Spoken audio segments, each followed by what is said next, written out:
कोयला घोटाले के आरोपी जेल से बाहर आ गए हैं। चलिए इस खबर को बता देते हैं और दिखा देते हैं। जिस घोटाले से छत्तीसगढ़ की सरकार बदल गई, जिस घोटाले को लेकर खूब बवाल हुआ, चुनावों में जमकर राजनीति बयानबाजी हुई, उसी चर्चित कोयला और डीएमएफ घोटाले मामले में लंबे समय से जेल में बंद 6 आरोपी आज रिहा हो गए। आखिर आरोपियों को किस आधार पर जमानत मिली और किन शर्तों के साथ जमानत मिली, आज इसी पर विस्तार से बात होगी। कोयला और डीएमएफ घोटाले के आरोपियों ने सुप्रीम कोर्ट में जमानत याचिका लगाई थी, जिस पर सुनवाई करते हुए जस्टिस सूर्यकांत शर्मा और जस्टिस दीपांकर सत्ता की डबल बेंच ने 8 आरोपियों की जमानत दी। इनमें से 6 आरोपी आज रायपुर सेंट्रल जेल से रिहा हो गए। इसमें निलंबित आईएएस समीर बिश्नोई और रानू साहू के साथ सौम्या चौरसिया, रजनीकांत तिवारी, वीरेंद्र जायसवाल और संदीप नायक शामिल हैं। लेकिन सुप्रीम कोर्ट ने जमानत के साथ कुछ शर्तें भी तय कर दिए। क्या है वो शर्तें, सबसे पहले इनके बारे में समझा देता हूं। सभी आरोपियों को जेल से रिहा होने के बाद कुछ कानूनी प्रावधान का पालन करना होगा।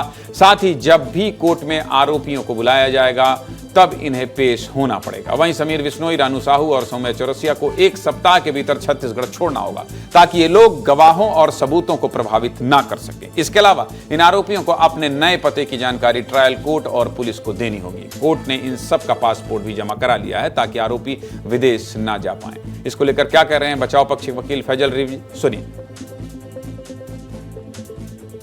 8 लोगों को ऑनरेबल सुप्रीम कोर्ट ने जमानत दी थी और उसमें से 6 लोगों को क्योंकि उनके पास इतने केस में थे, और केस में नहीं थे, 2 लोगों के और केस अभी लंबित हैं, उसमें जमानत नहीं हुई है, तो 6 लोगों के कल रिहाई देश आए थे और आज वो रिहा हो गए हैं।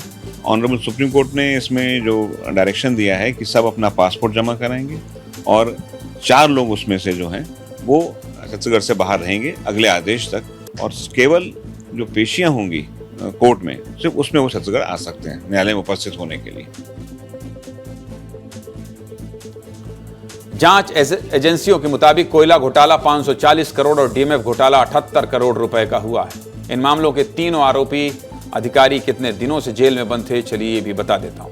निलंबित आईएएस समीर बिश्नोई पिछले 2 साल 7 महीने और 18 दिन से जेल में बंद थे, जबकि निलंबित आईएएस रानू साहू 1 साल 10 महीने 9 दिन से जेल में बंद थी। वहीं सौम्या चौरसिया 2 साल 5 महीने 29 दिन से जेल में बंद थी। इन आरोपियों के दोनों मामलों की सुप्रीम कोर्ट ने एक साथ सुनवाई की और फिर जमानत दी। अब ये जमानत किस आधार पर मिली है, ये भी जान लीजिए। दरअसल लंबे समय से सभी आरोपी निचली अदालत और हाई कोर्ट में जमानत याचिका लगा रहे थे, लेकिन बार बार जमानत याचिका खारिज हो जा रही थी। इसके बाद आरोपियों ने सुप्रीम कोर्ट का दरवाजा खटखटाया और अपनी दलील में कहा कि एजेंसियां जांच पूरी करने में लंबा समय लगा रही, इसलिए आरोपियों को जमानत मिलनी चाहिए। जिसके बाद सुप्रीम कोर्ट ने आरोपियों को सशर्त जमानत देने का फैसला लिया। इस पूरे मामले में अगली सुनवाई 26 अगस्त को होनी है, इसलिए आपको ये सब कुछ बता दिया।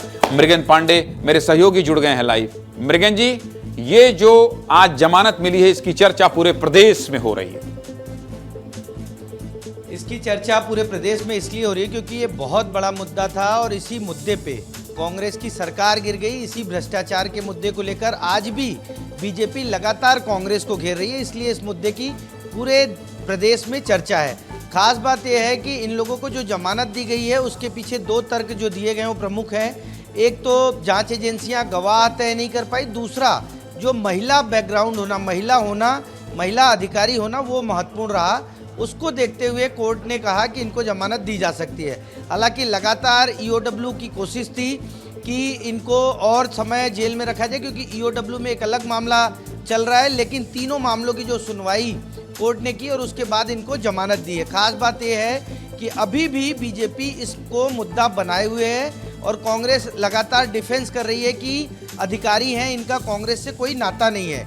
लेकिन नाता होना, क्योंकि सरकार कांग्रेस की थी, मुख्यमंत्री कांग्रेस के थे और कांग्रेस मुख्यमंत्री के सचिवालय के लोग, अगर बीजेपी इस पूरे मुद्दे को छोड़ने के मूड में नहीं है और बीजेपी लगातार इसी मुद्दे पर भले जमानत मिल गई हो लेकिन लगातार घेरने का काम कर रही है। चलिए बहुत बहुत धन्यवाद आपका।